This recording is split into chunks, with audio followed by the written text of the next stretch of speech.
Good morning, Vietnam! There's no... Oh my god, I just saw how much that blew out the mic.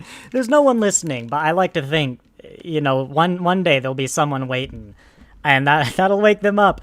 Today, oh dang it, I didn't set my gain settings up. Today, let's do it this way. Today, we are going to be taking a look at Lower Deck, Season 3, Episode 6, Hear All, Trust Nothing. Now, you know how... with Picard, Season 3 of Picard, but you didn't think that's where we were starting. They're always talking about how it's not a TNG reunion, right? They're very clear, it's not a TNG reunion. They've got, like, a mission, they got a goal, it's not just a bunch of friends getting together. This Deep Space Nine episode was amazing. Dang it, I just thought of a better episode to reference than Picard Season 3. This episode, Deep Space Nine episode, was amazing. Because it was in no way a Deep Space Nine episode, and that's what made it amazing. In the same way, I've talked about not references for the reference sake. Deep Space Nine. Yeah, watching Lower Decks. You'll forget about this, Speaking of things you always forget to reference. I'm live. Yeah. Speaking of things you always forget, don't forget to mention how much you liked the music this time. Yeah, the last episode there was something about the music I liked. I don't remember what it was though. Well. But I was making a point. Look at this, right? Look at that. That's just Quark in his bar. This is very clearly... Oh, wait, you can't see that. Whoops. There we go. This is very clearly a Deep Space Nine episode. But, like, this wasn't. This was an episode about... Where is she? Where is she? Mariner. Sure. Mariner. And, like, with Jennifer, with her girlfriend, meeting the friends, Mariner's personal growth, the growth in that relationship, kind of introducing it to ourselves, is a B plot. Is an A plot, which, I obviously...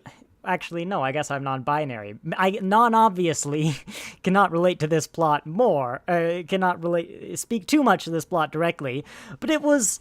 an episode about expectations and living as a minority and expectations people put on you, especially, what's the word? I don't think it's disenfranchised.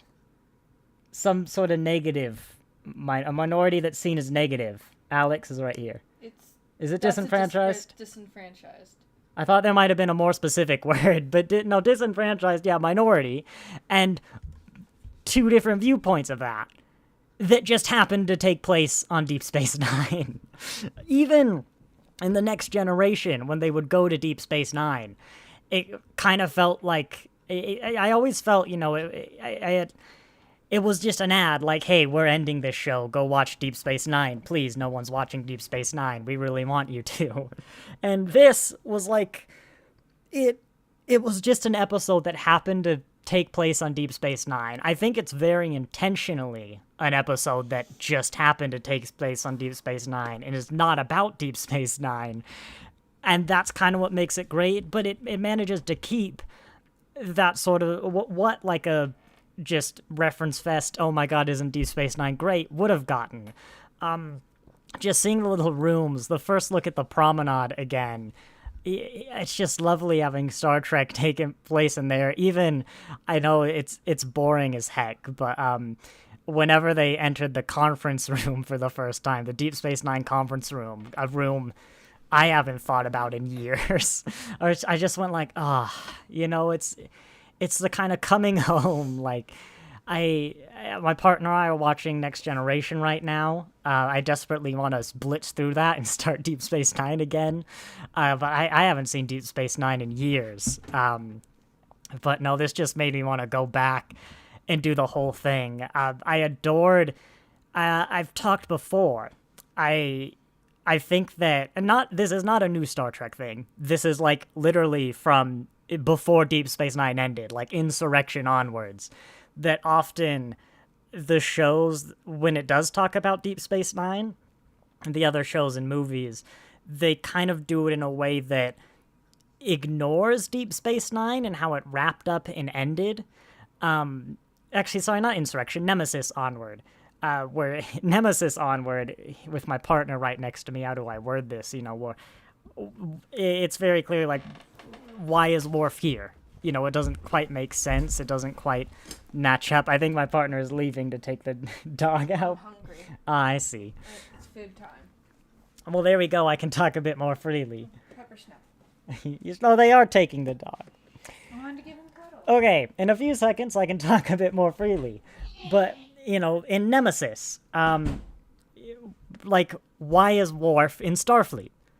It's a little thing, but, at the end of Deep Space Nine, he became some sort of ambassador, ambassadorial role for the Klingon Empire, but he's just kind of in Starfleet, in Nemesis.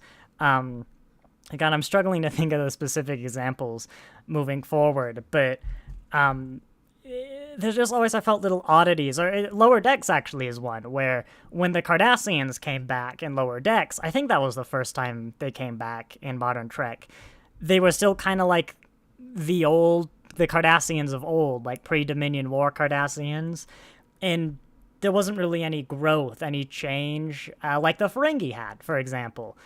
And this episode, I've talked before, they could have easily, actors willing, they could have easily got everybody back together. And I know a lot of the actors are willing. They easily could have got everyone back together. But, like some Deep Space Nine reunion, it's the X anniversary from the war. But they didn't. They didn't get everyone together. They took Kira and Quark, who are the only two characters who kind of it makes sense that they should be in Deep Space Nine. I believe they were the only two that stayed on Deep Space Nine. No, Julian and Je-f-Ery did, but of course, Lower Decks being Lower Decks is probably acknowledging, well, for one, not wanting to crowd their episode, but in the beta canon, Je-f-Ery does get her own ship. I own it. But no, they got Kira, who, she'd stay commanding Deep Space Nine. It's probably only like 4 or 5 years since the Dominion War. I'm actually gonna throw the thumbnail up real quick as I check that. Just let me Star Trek timeline. I believe it's like 4 or 5 years. Well, actually, Lower Decks has been going for a bit. Hang on, I'm on Wikipedia, which actually has a better timeline than Memory Alpha. 1, 2, 3, 4, 5, 6, 7. Okay, we're 7 years. And Kira just been promoted to Colonel. It makes sense she'd be commanding Deep Space Nine. Quark, sure, he's still running his quarks. We know he franchised out. And that's it. Because Deep Space Nine's ending was everyone splitting apart. It's going their own ways. It's the people moving on. It's what we leave behind. And yes, this episode kind of felt for the first time like Deep Space Nine just continued. And sensibly after, what we left behind. What we leave behind. I always get it confused with the documentary name. And I loved it for that. And there were a few other things. Let's get into the scene by scene, I think. Because that classic, what Mike McMahon wants Lower Decks to be, that was a fantastic episode of Star Trek. But, in so many ways, oh my god, there were just so many layers. I'll skip ahead to this bit. There was an aha moment. I'll get more into this when Tindy, we kind of learned she has those Orion pirate skills. Does anyone remember in season 1 when she supposedly took down an entire squad of Romulan Tal Shiar agents single-handedly in Veritas? And he was like, that never happened. And he's like, oh no, it did. God. How clever is this show? Is this show Deep Space Nine lucking into all of these things, or is it Steven Universe pre-planning out everything? Because I got a feeling this is a Steven Universe moment. But no, I love Lower Decks. It pains me when I see, Star Trek, modern Star Trek has a show for everybody, which is true. That's the business model. They'll go, Discovery for the modern serialized kind of stuff, to Strange New Worlds for that classic episodic adventure, and Lower Decks for the hardcore reference fans. And it just pains me because that's not why Lower Decks is so good. it just takes so much away from Lower Decks. And, like, yes, it is a show that revels in the canon and has loads of references. Loads of blink and you'll miss it. For example, actually, there were 3 Deep Space Nine characters in this episode. There's a bit where Rutherford's hanging over the promenade. Oh my god. God dang, I just realized the reference is deeper than I thought. Rutherford was hanging over the promenade. I was going to say where Jake and Nog used to. We don't see him, but he says when he's leaving, "Aw man, but I wanted to talk to the Junior Federation reporter," the junior reporter, aka Jake Sisko. Now, being 7 years out from Deep Space Nine, I'm not sure, like, that makes it a little less likely it is Jake Sisko, but it was clearly meant to be like a Jake Sisko reference. And my oh my god moment just there, that's where Jake and Nog used to sit. It means Jake still goes and sits at this spot at the promenade. That's the intent. Like, yeah, Lower Decks does have those deep cut, glorious when you mention it moments. I wouldn't be surprised if Morn's voice actor came in just to slurp that straw, but it's so much more. Yeah, so let's just go in by our scene-by-scene bit. You got that guy who, I thought they were related, this guy in the Freemans, because Mariner called him like an uncle or something in the first episode of this season, but apparently not. I also noticed, we've met the Vancouver before in Lower Decks, I'm pretty sure. Yeah, because it's the one the Eagle Moss model was going to be of. I can't help but notice you go to Deep Space Nine and you have a captain, it was like Wayun or Win. Dang it, now I can't remember. But it was just a little too close to, like, is that also, you can't have Deep Space Nine as, if you'll scroll down into the description of this video, my lyrics to the Deep Space Nine theme song, Jeffrey Combs. I guess, yeah, you didn't get Jeffrey Combs for this episode, but they did have one recurring voice actor, I want to say Crimea, but it's not the Crimea. The aliens in this episode. I recognize that voice actor as like a Lower Decks recurring voice actor, so we're getting our first modern like Vance Armstrong, Jeffrey Combs kind of person. God, look at, I love it. Yeah, the one at work, I brought all of my duplicate Eagle Moss models on my desk because if they're stolen, I won't mind as much.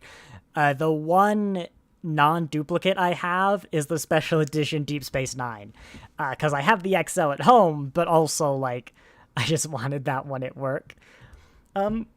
Sorry, 1 second. Anyway, I thought for a moment, this bit was in the trailer, like, just keep circling. I thought, and this had to have come up, like, this had to have been shot down by Paramount or something. I thought they were going to do a full-on Deep Space Nine intro. Like, they just weren't going to do the Lower Decks intro. They were going to do the Deep Space Nine one, but throw the characters' names on there. I've just realized it's probably an animation time thing, because they want to do something similar for Wage Douge, whatever, the Klingon one.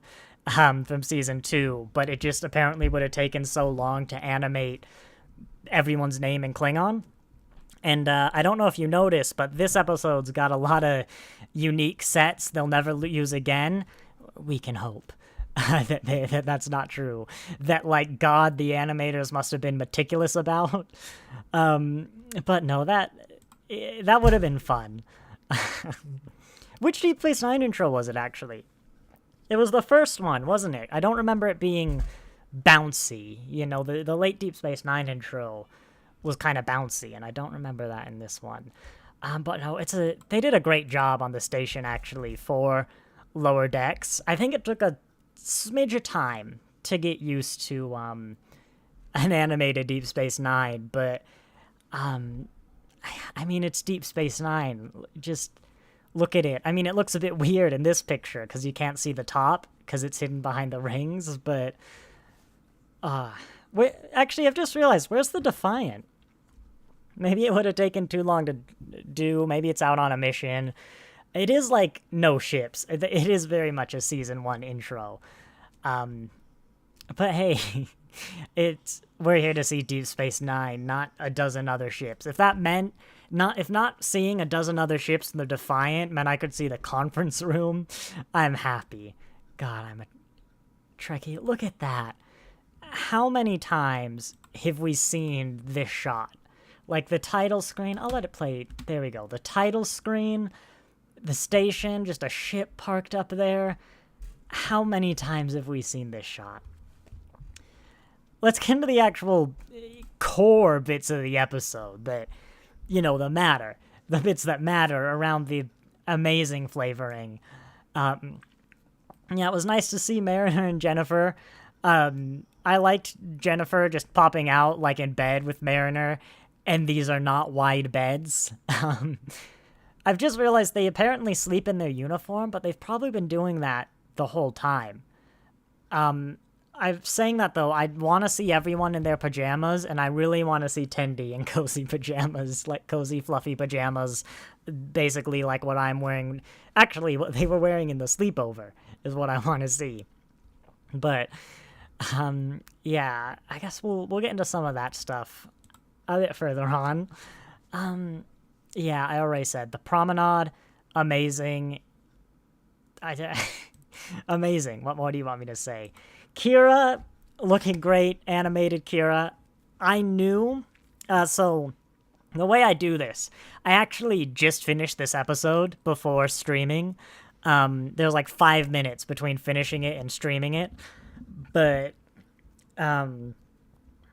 yeah, so I put this off for so long. I'm sorry, let me get a drink because I've been talking so long. Yeah, I put this off for so long. I knew Kira was in it. I actually found that out at work today. I came so close. And I knew there was a quote-unquote mini reunion, which honestly was not that much of a surprise. So I knew Kira was in it. But it was nice seeing her and just kind of waiting as she's walking on. She's walking onto the ops. God, it has been a while. Ops for the first time. It's like, come on, we know it's oh god, Kira's actress. It's because it's spelt Nana Visitor. It's Nina Visor. Or do I have that? I think I have that the right way around. But no, it's like, it's gonna be her voice, but like, come on, just let me hear it again. Let me hear Kira Nerys like on Deep Space Nine. And I loved as well, I didn't see this at first. I didn't see the baseball till she picked it up. I'm like, God, please have the baseball. Pick up the baseball, and I know this episode is in good hands. But yeah, I mean, I did notice, think a little afterwards, that these aren't Federation officers, they're Bajoran officers, which does not necessarily mean Bajor hasn't joined the Federation, because like Earth doesn't really seem to have its own local police or militia. They seem to use Starfleet, but other planets, we have plenty of evidence it looks like they still do. Like, I'm pretty sure the Andorian military high command has been kind of referenced. You can have the local people running Deep Space Nine. You might expect a Federation presence, but yeah, I'd love 7 years on. Like, Pedro's got to have joined, or be in the process of joining at least. I don't know. Everyone wants to see it eventually. Except the people who wrote Deep Space Nine, actually. They were very big on Bajor not joining the Federation. But yeah, just the collision of worlds. It's wonderful to see. It's wonderful to see it like this. It's, that Strange New Worlds one coming up, the crossover, I really don't know how it's gonna go. Going the crossover from, like, the live action to animated, but, I mean, just seeing this crossover was amazing. The collision of worlds. I loved, of course, that Shax and Kira knew each other. They were in the Resistance together. I love Kira was Kira the whole time. I like this kind of back and forth. No, you owed me, like, the actors, Kira and Quark, or rather, Nina and Armin. they just loved this, I know. And I know both of them are talking about how they'd love to bring their characters back to Deep Space Nine, to Star Trek rather, not just Deep Space Nine. But yeah, moving on to the bit. Wait, what is that ransom face? God, pausing these frames, they can lead to some weird things. But there we go. Here's something I didn't think I'd see this episode. A ship I own. This is an Eaglemoss ship I own, and it's why I knew who these people were.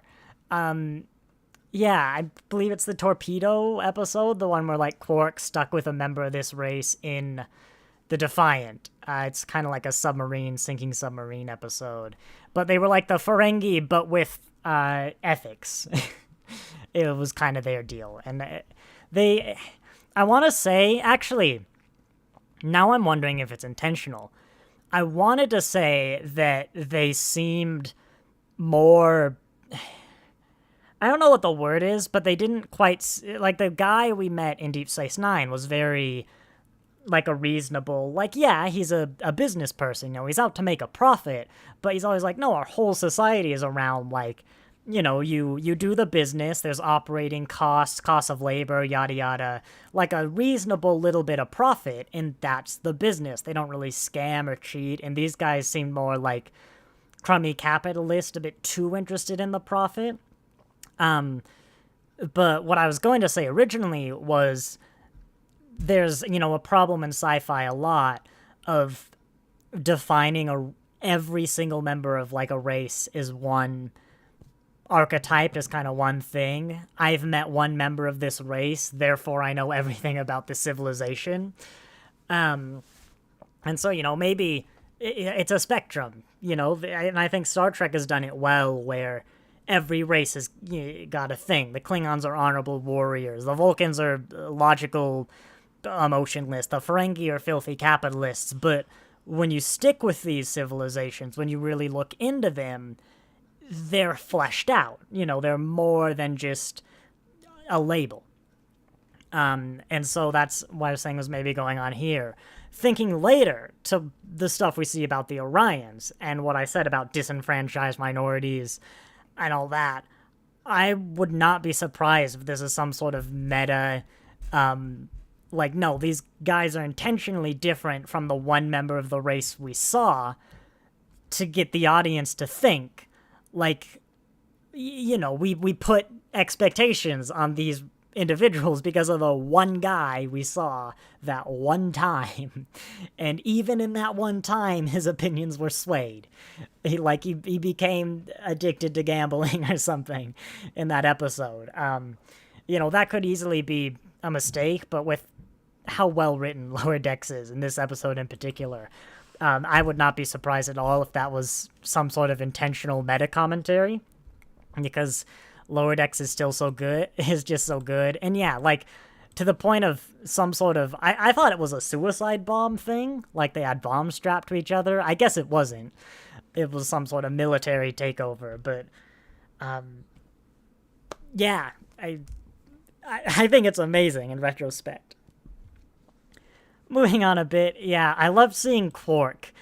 He's a guy I haven't heard since What We Left Behind. Actually, no. Yeah, the documentary. But it took me a little bit, because, like, I know it's Armin Sherman, but kind of like, if you remember when Q showed up in Lower Decks, it took me a good, like, few lines to be like, hang on, no, that is the actor. It's just, let me age him, there we go. It's Quark. Yeah, I love, he's still the old style Ferengi, and just slipping back into that role. The whole time he was Quark through and through. The exception, why I went, hang on, this is a bit weird, is of course when I should get my Eaglemoss ship. I think it's in a box, just look up the name of this race. When the alien race, we started getting weird with him, I'm like, this seems out of character. I kind of hate to say it, but it also meant me go like, okay, but what's actually going on? Like, surely there's something else here. And it was when he kind of started stepping back towards his replicator, I'm like, oh, it's theirs. It it was a Deep Space Nine plot. I mean, you know, it's just one of Quark's old shenanigans, one of his cons. Just a big Deep Space Nine adventure. Not even that, just a casual Deep Space Nine is still Deep Space Nine. Quark is still Quark. No, that was great. But I think I'm focusing too much on exactly what I said didn't make this episode great. Like, it was all great, but it was kind of the set dressing, the background of the Deep Space Nine-ness. By the way, fantastic animation of Quark's impeccable fashion sense. I have questions. Look at his even animated. You know, like... I have questions about that. The Quark 2000. It's a Nintendo Switch, actually. Look at it. It's missing the screen part. Yeah, it's a Nintendo Switch without the screen. Yeah, Morn. There we go. There were 4 Star Trek characters a day, if you count Jake. I kind of hope they got the original Morn guy to come in and sip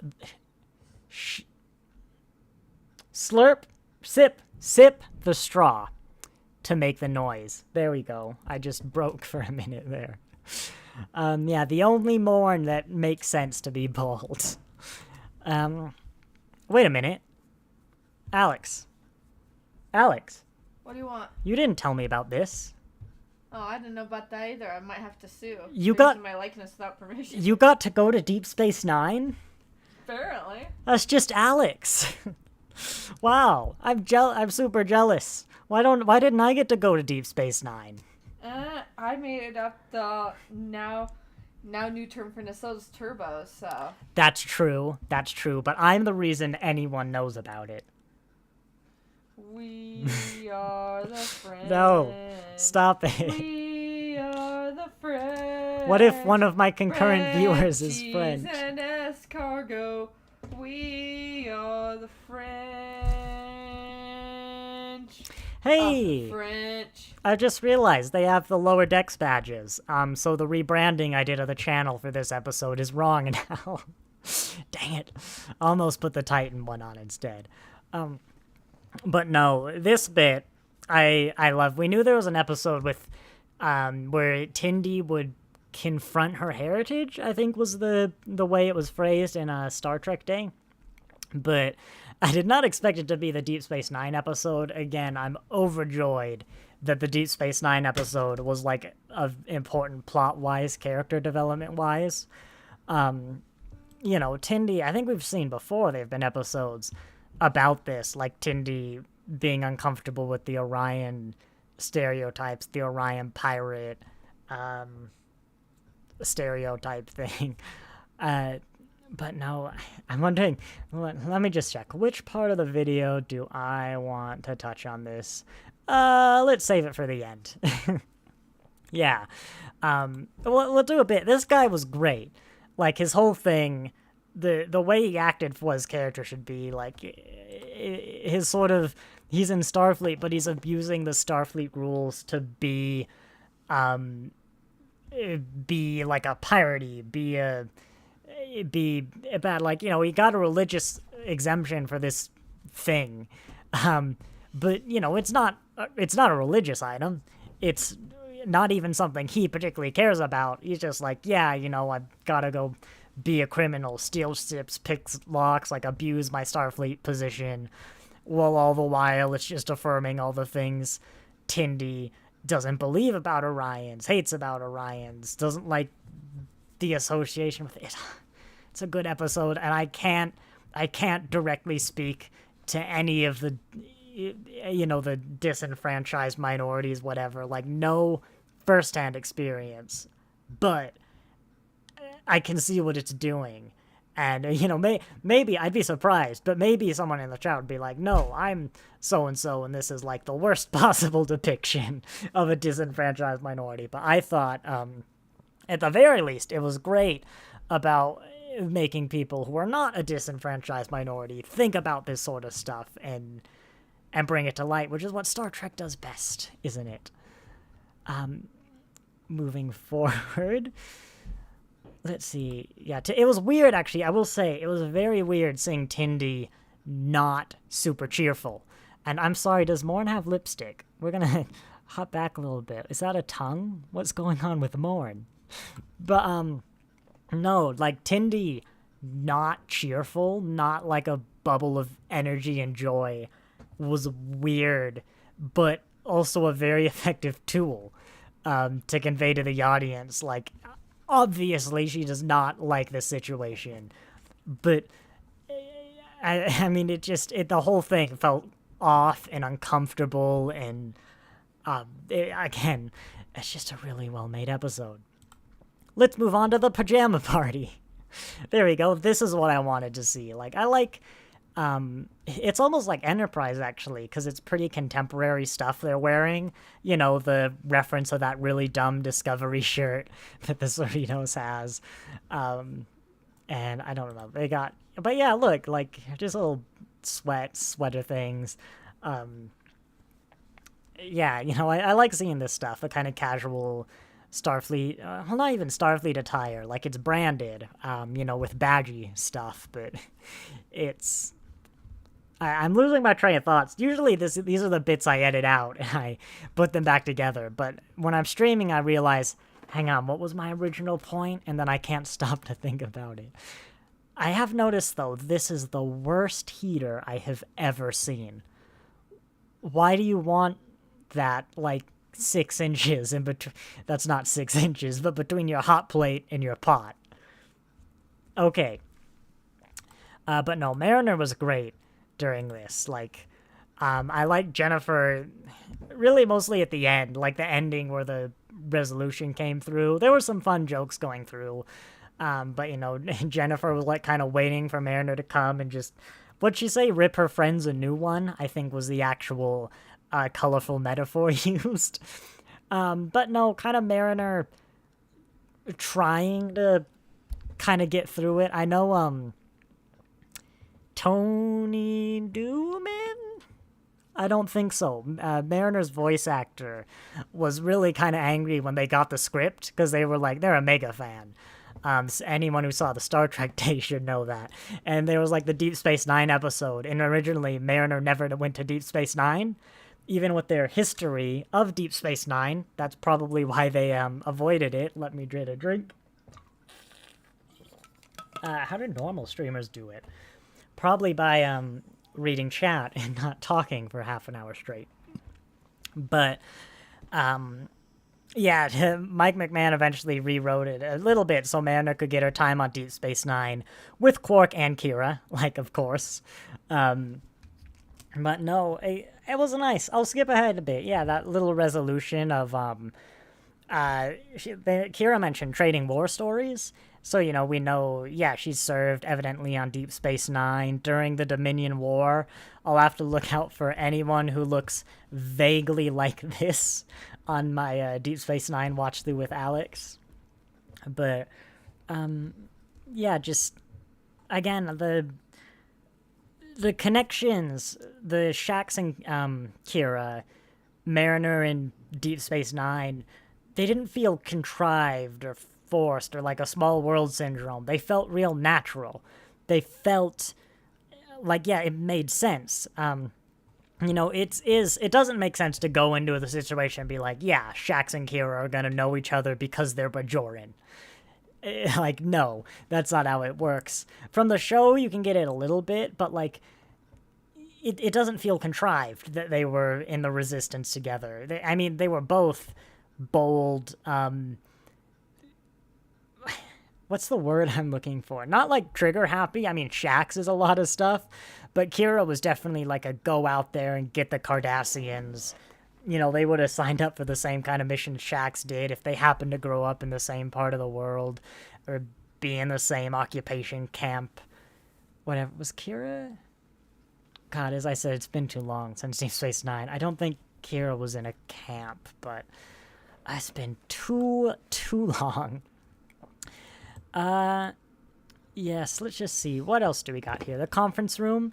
I didn't realize how much I missed a good conference room. Here we go. Anything... I mean, I want to look for references in these shots, you know, like...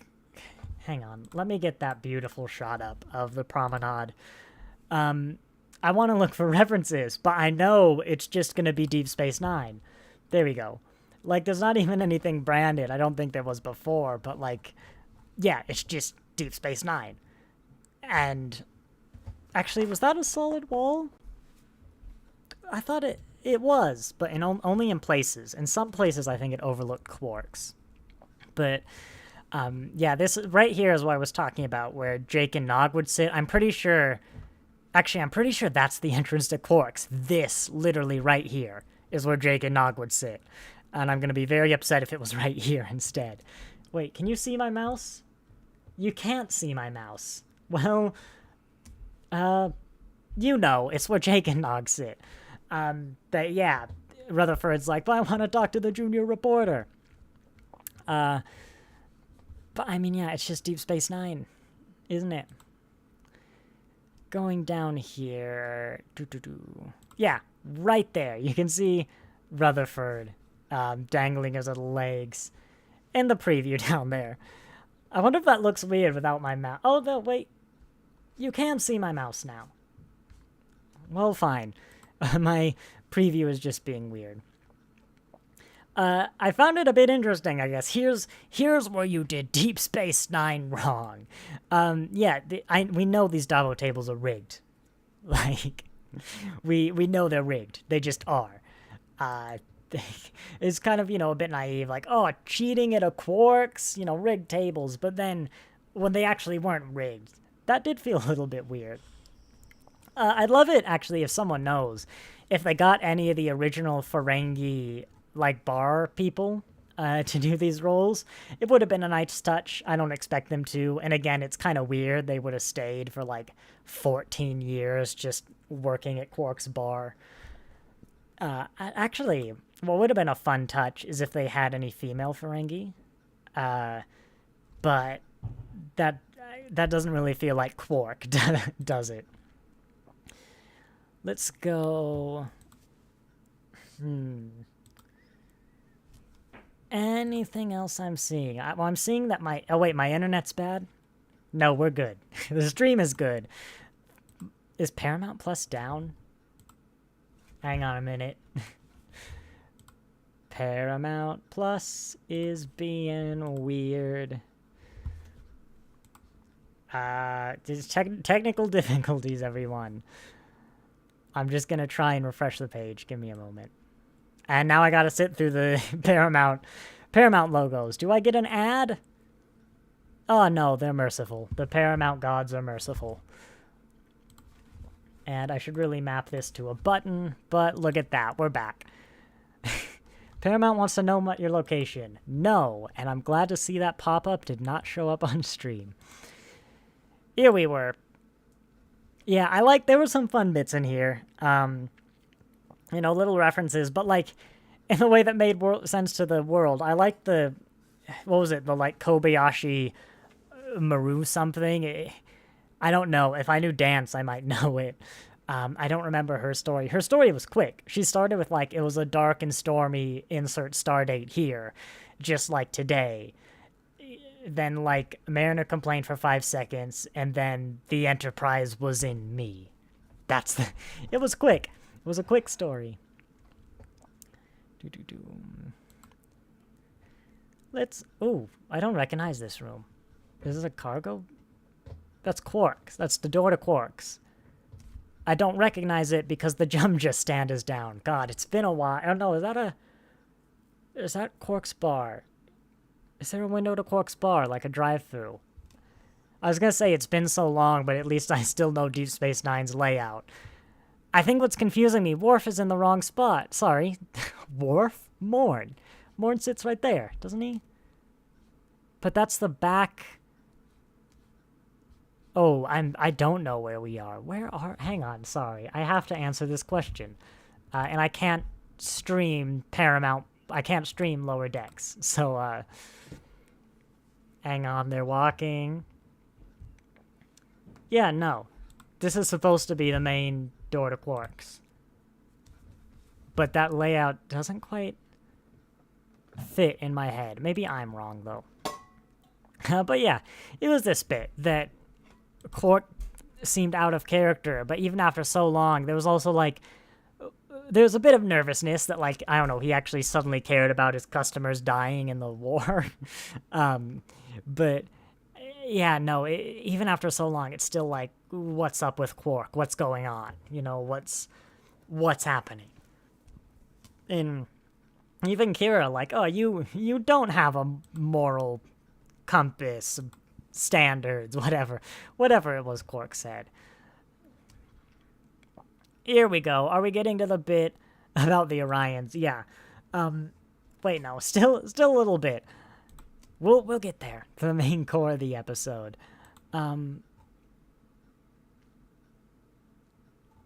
Sorry, it just occurred to me. I guess we don't know. They came here to trade with the Federation, but if they weren't gonna get that, they were gonna attack. I don't really know what they have to gain from the attack. Just trying to think about it now. You know, if you think about it, I guess maybe their plan, the aliens whose names I can't remember, seems a little weird. But, I mean, at the same time, we actually don't know their motives. Like, we don't really know what's going on, what their plan is, what they want. Like, we only know vaguely they kind of want to profit in some way. So, I don't know, maybe a raiding party. Like, maybe that, any kind of profit. Plunder would have worked, too. But no, yeah, it's Quark being Quark. It's Quark and some Quark scheme that foils the Federation's plans. It's just a little Deep Space Nine. That's what it is. It's like a Deep Space Nine B plot, or A plot, and it's a half-length, compared to Deep Space Nine. This actually was a longer Lower Decks episode. But yeah, that's why it fits so well. And just...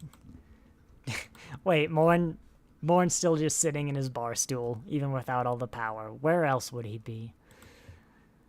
Yeah, going forward a little bit. Just Armin Sherman being Quark. Nice recognition of the candles. I guess, you know, you'll Chekhov's gun laid there. But the candles consuming oxygen, you know, we've mentioned before, candles have come up, how, like, the environmental systems can just cope with it. It's actually come up that they're not allowed. Tuvok had to get an exception for the candles, if I recall correctly, but I guess this is some underground candle-making party, because, again, the life support system can't handle it.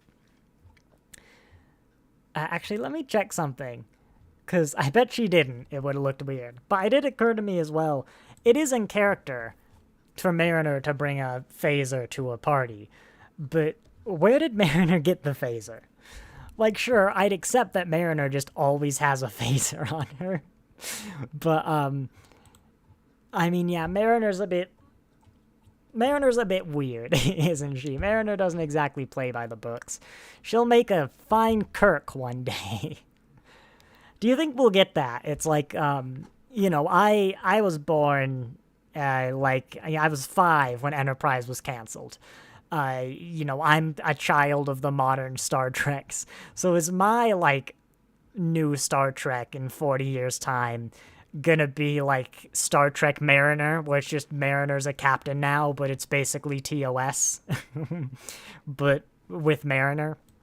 It's TOS, but even more TOS than TOS. It's basically the reboot movies. But no, let's get... Am I missing anything else? Because I want to end... Yeah, let's skip ahead a bit. You know, I loved the reference to the hologram of Quark's head on Kira's body. I loved, you know, Mariner back at Deep Space Nine. She knows these people. She served at Deep Space Nine. I touched on this a little bit. She's hanging with Jennifer as well. So she's finally getting, like, a nice day out with Jennifer. I need a drink. It's Quark's bar. I know he puts, like, thirst powder in the liquid. I don't remember that episode well enough. But no, let's go back. Yeah, I loved Tindy's, the development we got in Tindy here. I loved, as I said before, the kind of connection where, yeah, she has these skills from when she was raised as part of the Orion Syndicate, as an Orion pirate. But she hasn't used them before. She's gonna... Let's talk about it thematically. Because thematically, what it is it comes after they deal with how both of these people are dealing with their Orion heritage and the expectations put on them. How this guy, kind of like Worf-esque, where the only thing he learned about Klingons was from, it was secondary sources. And in this guy's not good one. Not good secondary sources at all. But with this guy, it was more where he had expectations put on him, and he followed them. He tried to live by them. He tried to meet up to the people's expectations. Whereas Tindy, right, it's harder to say, without the relation to it. But Tindy rejected them, and we didn't know it at the time, but rejected them full stop, to where she never used any of the legitimately useful skills she has as an Orion. She has the conversation just be yourself. Don't care what those people say, what expectations they put on you. Don't let them control you. Be your own person. Beat those expectations. And then, the just be yourself speech. And then he's like, those Orion pirating skills would actually be really useful. And it's Tindy's, I think I've caught the frame right here as well. No, I didn't.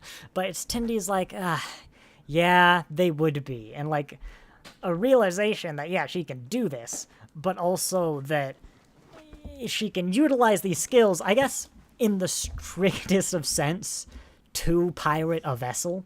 But, not as an Orion pirate, but they're skills she has, and she can use them for Starfleet. She can acknowledge her heritage. She can do those Orion pirating things, those skills associated with being an Orion pirate that she learned being an Orion pirate. But as a member of Starfleet, for Starfleet values to help the Federation to directly go against those Orion, those Syndicate principles. I should really say Syndicate, not Orion. I'm a victim of what I'm talking about here exactly. But it's... I completely lost my original point again. God dang it, I ramble too much. Tindy accepting Orion pirates.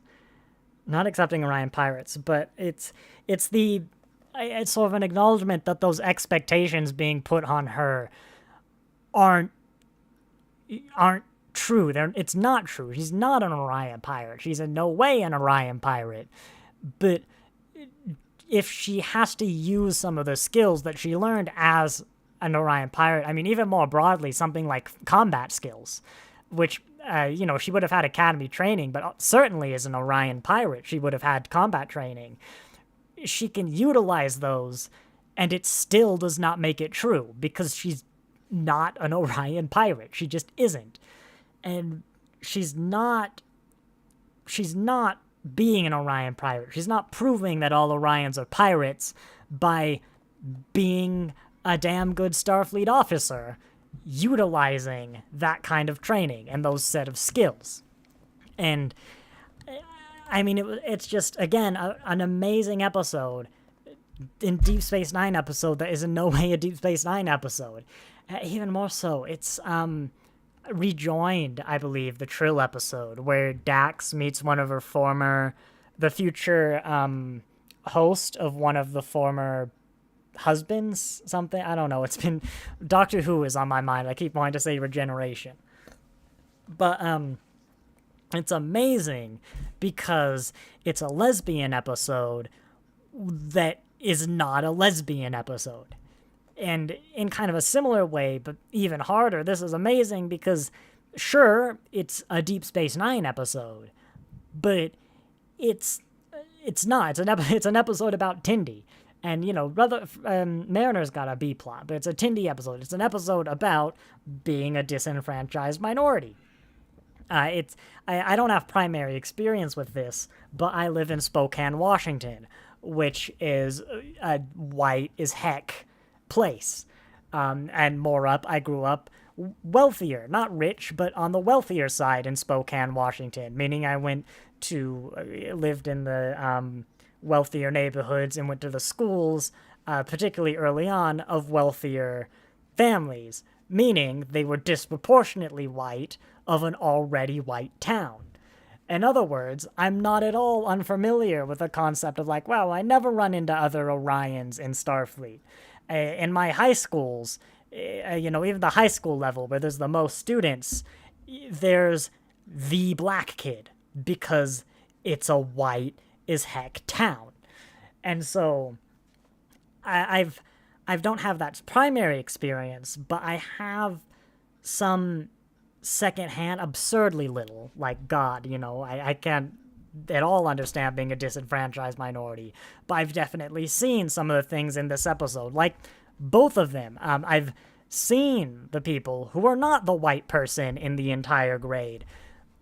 I've seen that kind of leaning into the like, Orion Pirates, right? You said it, not me. Like even out of high school, just being in a white as heck town with hanging around people who aren't white. And I can't say I've seen Tindy's reaction in people before, but like I guess I wouldn't know. You wouldn't see someone, you wouldn't know as the white person in the white as heck town. You wouldn't realize the person, what's the word I'm looking for? Like not rejecting their heritage, dissing this. Again, I've purposed this before. I cannot relate personally with this episode, but I can applaud like what it's doing. It's the Star Trek. It's bringing this to the attention of people like me, to like privileged idiots who don't know, not idiots, privileged. I mean, some of us are idiots, but just the people who don't know what they don't know, who don't have the experience, and bringing this to light and making you think more. I mean, we're in the fictional sense here. But I already said, like, I should really be saying Syndicate and not Orion. I can't actually offend Orions because they're not real, but these conversations we're having now, these realizations can pop up in the real world. And even if it's just, one person, which it's going to be more, but even if it's just the one person who realizes these things, maybe like me, maybe they grew up in the white as heck town and they just don't have any experiences. I think that was similar for me. My first, experience of a homosexual relationship, I definitely knew they existed, don't get me wrong, but my first kind of, real seeing of that was Rejoined, because I live in a conservative, white as heck town. And, it's just bringing this stuff to the attention of people who don't see it. Gene Roddenberry, another great example, who I believe I've heard before was homophobic when TOS started. But through his work with George Takei, who is gay, of course, if you didn't know, he wasn't homophobic. Homophilic? I guess that's not the word. But, he changed his mind. But he was really, I've seen in interviews, I kind of read that, it wasn't that he was really against it, more like he never got exposure. It was just kind of a weird thing. He'd never seen it. The default would have been to be homophobic back in the 60s, and it was just a weird kind of thing he didn't understand. And yeah, this helps counter stuff like that. We're hitting about the hour mark, so I think I've got most of what I wanted out of this episode. Fantastic episode. That was an amazing nostalgia trip to Deep Space Nine, but more importantly, it was an outstanding episode of Star Trek, a moral episode of Star Trek, and just, we can enjoy Quark being Quark, we can enjoy Armin Sherman, we can enjoy, I don't know if I've ever said that name out loud before, we can enjoy Nina Visor. I really hope it's Nina Visor and not Nana Visitor, because her name is spelt one way and pronounced the other. And as someone who learns their names by reading them, it's not very helpful. But no, fantastic episode. And oh, of course, I did like the reassurance at the end that I can still recognize at least one rule of acquisition by the start. By the, not the number, I'll admit. I was wondering, God, how did Mike McMahon resist the temptation to create a new rule of acquisition? But, I don't remember the start. I was going to say it for you. Something plus something equals profit. The 9th rule of acquisition. I honestly, like, the only one I know for certain is never sleep with the boss's sister. And with that, I see this scene transition fade on OBS. I don't know how to trigger it. I was messing around with this before the stream. So I'm just going to do this. And thanks for watching. I'm glad we got some concurrent viewers this time. Thanks for watching, and I'll see you next time.